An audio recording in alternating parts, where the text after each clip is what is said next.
जब इंसान पैदा होता है तो उसके पास सांसें होती पर नाम नहीं होता, और वही इंसान जब मर जाता है तो उसके पास नाम तो होता है पर सांसें नहीं होती। और इसी सांस और नाम के बीच की यात्रा को जिंदगी कहते हैं। जब दिमाग कमजोर होता है तो परिस्थितियां समस्या बन जाती हैं, और यही दिमाग जब स्थिर होता है तो परिस्थितियां चुनौती बन जाती हैं। लेकिन जब ये दिमाग मजबूत होता है तो परिस्थितियां अवसर बन जाती हैं, क्योंकि ईश्वर की हर एक चोट के पीछे इरादा तुम्हारी नींव को पक्का करना है। उसकी हर एक चोट के पीछे तुम्हारी जिंदगी को बुलंद करना है। एक किसान, उसकी जिंदगी की बात, मैं जब यहां था आ रहा था, देखा खेती हरियाली।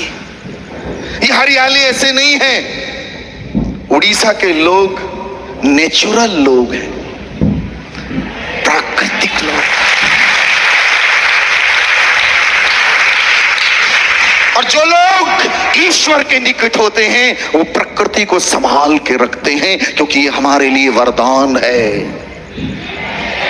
नेचुरल लोग हो, धरती से जुड़े हुए लोग हो, बाहर देख के जो नजारा हम देखते हैं उससे हमें समझ में आता है कि ये प्रकृति से जुड़े हुए लोग हैं, ईश्वर के लोग हैं। बादलों ने हड़ताल कर दी कि 10 साल बारिश नहीं करेंगे। अपने अपने फोन चालू कर सकते हैं। बड़ी बेचैनी हो रही है आपको। छोटा तुम्हारा देवता जो तुम्हारे जेब में है वो बाहर निकाल लो उसको। मेरे को कोई आपत्ति नहीं, आप बनाओ please, you can use, you are free to use. Hallelujah, hallelujah. मुझे ऐसा लगा कुछ लोग मुझे आत्मा में बोल रहे हैं कि फोन चालू कर लेने दो, कर लो।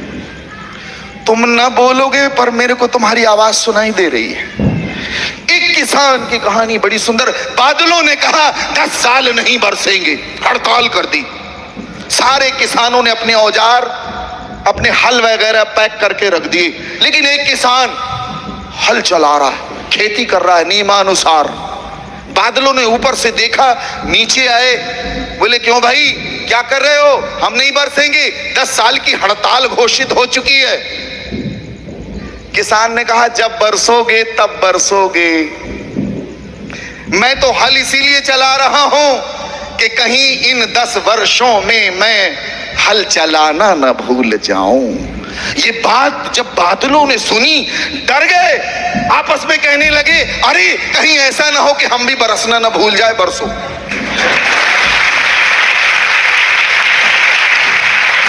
बरसने लग गए, बरसने लग गए, और उस किसान की मेहनत रंग लाई। बात याद रखिएगा, जरूर परिस्थितियां हमारे विरोध में हैं, जरूर कठिन समय है, लेकिन हम रुकेंगे नहीं। और जो लोग कठिन परिस्थितियों में नहीं ठहरते उनकी मेहनत रंग लाती है। याद रखिएगा, हमारा कठिन समय है और यही समय हमारे लिए अवसर है, यही समय हमारी परीक्षा का है, और जब नहीं रुकोगे उसको भी उतरना पड़ेगा। याद रख लीजिएगा। हालेलुया। बोले परमेश्वर महाराज की, परम पिता की, पावन आत्माओं की। जरूर हम थोड़ी मात्रा में हैं, लेकिन हम बुलंदियों पर हैं। है? न मृत्यु न जीवन, न स्वर्गदूत न अपदूत, न वर्तमान न भविष्य, न स्वर्ग की शक्ति और न पाताल की, और न कोई अन्य सृष्टि वस्तु हमें परमेश्वर के उस प्रेम से अलग कर सकेगी जो हमारे प्रभु यीशु मसीह में है। No one can separate us from the love of God, no one. Hallelujah. हम बुलाए गए, ऐसे नहीं आ गए। याद रखिएगा, तुम मन मिले तो मित्र बनाओ, चित मिले तो चेला और गुण मिले तो गुरु बनाओ, वरना रहो अकेला। एक वचन सुनाएंगे आपको, पर आप बड़े भाव से आए हो तो मैं आपके हृदयों को थोड़ा आसमानी लहरों से तरंगित करना चाहता हूं।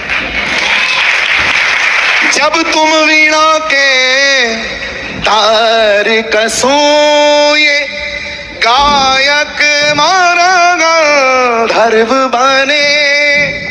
जब तुम वीणा के तार कसो, ये गायक मन गंधर्व बने। तुम ही अगर संग संग बसो, हर पल जीवन का पर्व बने। अगर हमारा उस्ताद हमारे साथ है ना, तो हमारे लिए हर दिन क्रिसमस है, हर दिन त्योहार है। अगर उस्ताद साथ है और वो नहीं है तो अरे त्योहारों में भी कुछ नहीं है। एक बात आज सूत्र बन, कुछ सूत्रों को लिख लेंगे, दिल में लिख लेना, पेन कॉपी तो मिट जाएगा, यहां उतरा तो कभी नहीं निकलेगा। याद रखना इन चीजों को। एक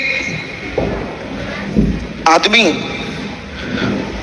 सुबह सुबह उठा, उसने देखा कि उसकी एक टांग नीली हो गई।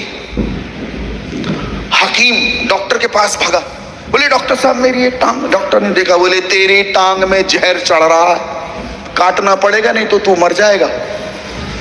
हकीम ने, डॉक्टर ने एक टांग काट दी।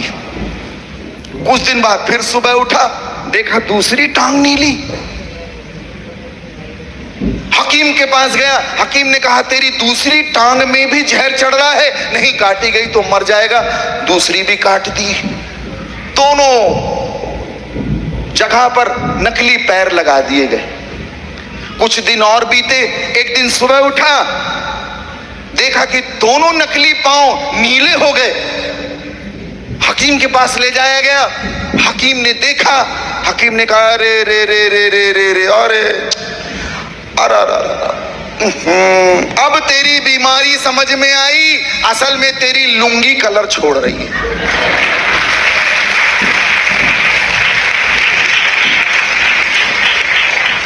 कट गए दोनों पांव। ना गुरु भया ना शिष्य भया, लालच खेलिया डांव, और दोनों जाके डूब मरे चढ़ पाथर की नाव। गुरु गुरु में भेद है, गुरु गुरु में भाव, सोई गुरु नित बंदिए शब्द बतावे दाव। जाका गुरु है आंधरा, चेला खरा निरंध, अंधे अंधा ठेलिया, दोनों कूप पड़ंत। अगर अच्छा गुरु नहीं है, दोनों पैर कट जाएंगे, बर्बाद हो जाओगे। एक अच्छा गुरु, पथ प्रदर्शक चाहिए। ये पथ प्रदर्शन की ही आज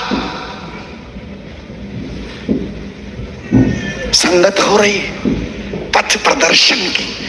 26 साल चले आए हैं और ये ऐसे फलन नहीं उगाए, इनमें मेहनत की गई है, इनमें पानी सींचा गया है, इनको बरता गया है, इन्हें संभाला। ऐसे नहीं आए हो, किसी ने आप पर मेहनत की है, दुआएं की है, अरदास चढ़ाई है, आपके लिए कुछ सूक्ष्म रूप से, अदृश्य रूप से मेहनत की गई है। बोली प्रभु यीशु महाराज की। आप बड़े सौभाग्यशाली हो कि आपको अच्छे पथ प्रदर्शक मिल गए हैं, क्योंकि संसार भटकाने वाला है। संसार में केवल भटकाव है, मैं उस चीज को अनुभव करता हूं। हालेलुया। बोलिए प्रभु यीशु महाराज की, परम पिता की, पावन आत्मा की। एक टीचर ने बच्चों से पूछा, बच्चों ये बताओ ईश्वर कहां रहता है? 100 रुपए इनाम। एक बच्चा खड़ा हुआ, बोले गुरुजी मैं आपको 1000 रुपए इनाम दूंगा, आप ये बता दो वो कौन सी जगह है जहां वो नहीं रहता। कौन सी जगह है जहां वो नहीं रहता? एक आदमी बाबा जी के पास आया, बोले बाबा जी मैं जिसको भी अपनाता हूं मेरे को छोड़ के भाग जाता है। तो बाबा ने कहा, गुरुजी ने कहा अच्छा आज से अपने दुखों को भी अपना ले, वो भी तेरे को छोड़ के भाग जाएंगे। चेला बोला, चेले ने कहा गुरु एक व्यक्ति ने आश्रम में गाय दान की है, गुरु ने कहा अच्छी बात है, दूध पीने को मिलेगा। एक सप्ताह बाद वो चेला आके बोलता है गुरुदेव जिसने गाय दान की थी वो अपनी गाय लेके चला गया। गुरु ने कहा अच्छी बात है, गोबर उठाने की झंझट से मुक्ति मिली। परिस्थिति बदले, मन स्थिति बदल लेना, क्योंकि सुख और दुख जीवन के ही समीकरण है। और दो दिन जिंदगी के हैं, एक तुम्हारे पक्ष में और एक तुम्हारे विरोध में, विपक्ष में। एक पक्ष एक विपक्ष। और जब पक्ष में हो घमंड नहीं करना, और जब विपक्ष में हो धीरज धरना। Hallelujah, hallelujah, hallelujah. टीचर ने बच्चों से पूछा, बच्चों ये बताओ कि कंडक्टर और ड्राइवर में क्या अंतर है? एक बच्चा खड़ा हुआ बोले गुरुजी बड़ा अंतर है। अगर कंडक्टर सो गया तो किसी की टिकट नहीं कटेगी, अगर ड्राइवर सो गया तो कंडक्टर सो गया तो किसी की टिकट नहीं कटेगी, लेकिन ड्राइवर सो गया तो सबकी कट जाएगी। नेताजी खड़े होकर चिल्लाए, बोले मेरे को जिता दो, तुम्हारे नगर को स्वर्ग बना दूंगा। एक आदमी खड़े होकर बोला तब तो हम लोग सब स्वर्गवासी कहलाएंगे। आपको पता है हमारे जिंदगी में कुछ सूत्र रखे गए हैं, बहुत इंपॉर्टेंट सूत्र हैं। हम लोग वचन में चले, ये तो बहुत सारी बातें हैं, खत्म नहीं होंगी, अनंत है। हाँ जी, ये महिलाएं कौन कौन, हाथ उठाना। महिलाएं, अरे तुम क्या हाथ उठाओ, महिलाएं हाथ उठाओ, वेरी गुड, हाथ उठा। अच्छा महिला मतलब लड़कियां सब, जितनी महिलाएं हाथ उठा ले, एक बार हाथ उठा, वेरी गुड। जहां बाहर भी होंगी चिंता नहीं कीजिए, हम बाहर भी देख रहे हैं। नीचे हाथ करें, पुरुष हाथ उठाएंगे, वेरी गुड, नीचे कर ले। आपको पता है ये जो दाहिने तरफ बैठी, मेरे कौन सी तरफ में है ये, और ये कौन सी तरफ है? हाँ, ये जो दाहिना है ये स्त्री का होता है, बायां पुरुष का होता है। दाहिने में जितना अच्छा है सब दाहिने तरफ विराजा हुआ है, और जितना खराब है वो बाएं तरफ है। मानो वो स्त्री का दाहिना दिमाग काम करता है, पुरुष का बायां। स्त्री को करुणा, दया, प्रेम, कृपा, सेवा, भक्ति वरदान में मिली हुई है। चाहे किसी का सत्संग हो सबसे आगे बैठती। हाँ, ये तो प्रोग्राम है, आए रविवार में ये जगह ये यहाँ पे आ जाती होगी पूरी, ऐसा होता हो। स्त्रियों को भक्ति दान वरदान में मिली हुई है। आपको पता है स्त्री का दाहिना दिमाग काम करता है और पुरुष का बायां। लेकिन आप दुखी नहीं हो, ये बड़े खुश हो रहे हैं। ईश्वर ने आदम को किससे बनाया है? किससे? मिट्टी से। और स्त्री को किससे बनाया? हड्डी से। पसली से पहले वो हड्डी है ना। हाँ, आदम के अंदर से निकाली थोड़ी मिट्टी, मिट्टी से मिट्टी निकाली, आदम के अंदर से निकाली, और क्या बनाया? नारी, नर से नारी। अब वो फैक्ट्री बंद कर दी उसने, पुरानी वाली मोटरोला वाली। अब वो स्त्री के अंदर से आदम निकालता है, स्त्री के अंदर से। अच्छा, औरतें जब रोती हैं, जब ये तुम लोग रोते हो ना, तो ये औरतें रोती तो अपने मुंह में हाथ रखती न हो विश्वास तो घर में रो के देख लेना। और आदमी जब रोते हैं तो कहां हाथ रखते हैं?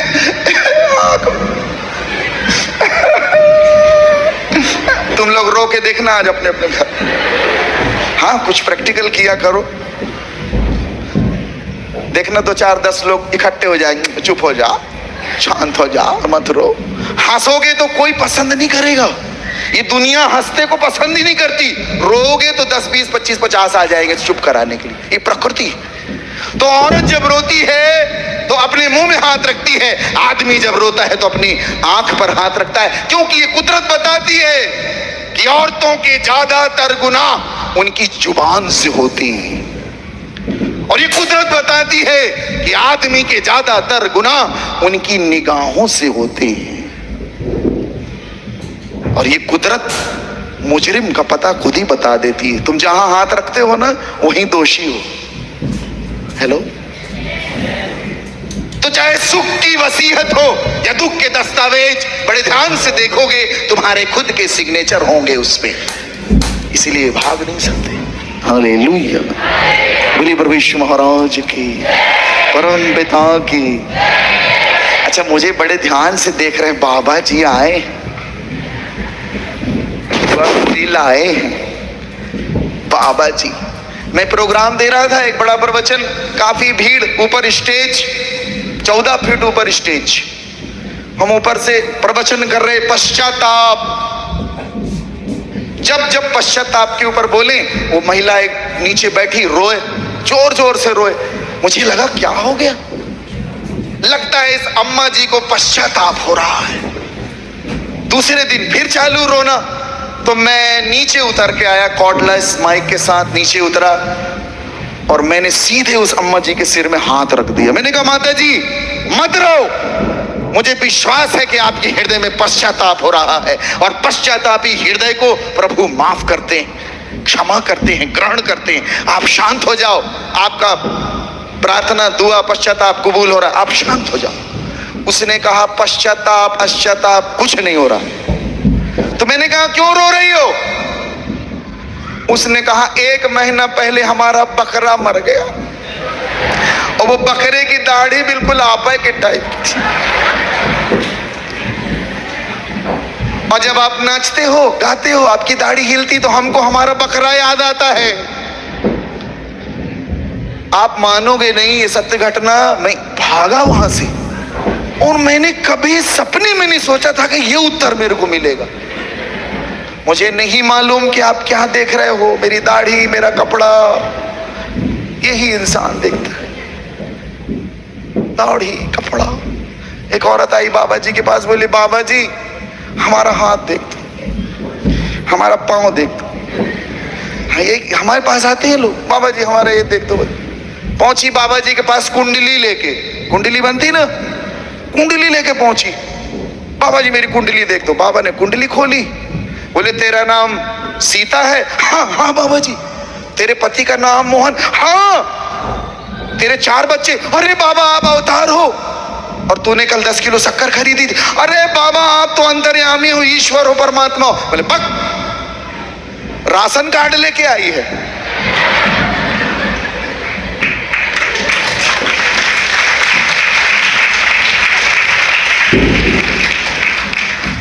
मुझे पता नहीं अपन क्या देख रहे, क्या ढूंढ रहे, क्या खोज रहे।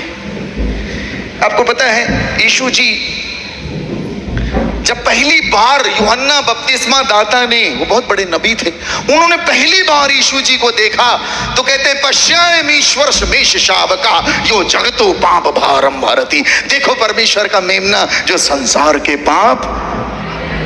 वो बात सुन के यूहन्ना के चेले यीशु के पीछे हो लिए, और जब वो हो लिए पीछे, तो यीशु जी पलट के देखते हैं और बोलते हैं, कि मन वश्य था, क्या खोजते हो, क्या ढूंढ रहे हो? और वो सारी मानव जाति से पूछा उन्होंने। बाइबल के वाक्य किसी इंसान के लिए नहीं है, सारी मानव जाति के लिए है। बाइबल किसी व्यक्ति की बात नहीं, पूरी सृष्टि की बात करती है, क्योंकि एक एक व्यक्ति सृष्टि है, समष्टि है, समग्र है, विराट है, भव्य है, अगाध है, अनंत है, अनुपम है, अनूठा है। अंगूठा ऐसे करेंगे, इसी को लगाया आधार कार्ड में, एक एक अंगूठे की छाप अलग है। 7 अरब लोग इस पृथ्वी में हैं, अनेकों अरब मर गए, आने वाले हैं, लेकिन किसी के अंगूठे का चिन्ह किसी से मैच नहीं करता। याद रख लीजिएगा। अद्भुत, अद्भुत। आपके जैसा बर्तन इस सृष्टि में कभी नहीं बना। आप अनूठे हैं। अपने आप को कभी कमजोर, दुर्बल और अकेला नहीं समझना। आपकी छाप इस प्रकृति में पहली बार बनी है और कभी नहीं बनेगी। आप अनूठे हैं, यूनिक हैं। Hallelujah, hallelujah. बोलिए प्रभु यीशु महाराज के, परम पिता के।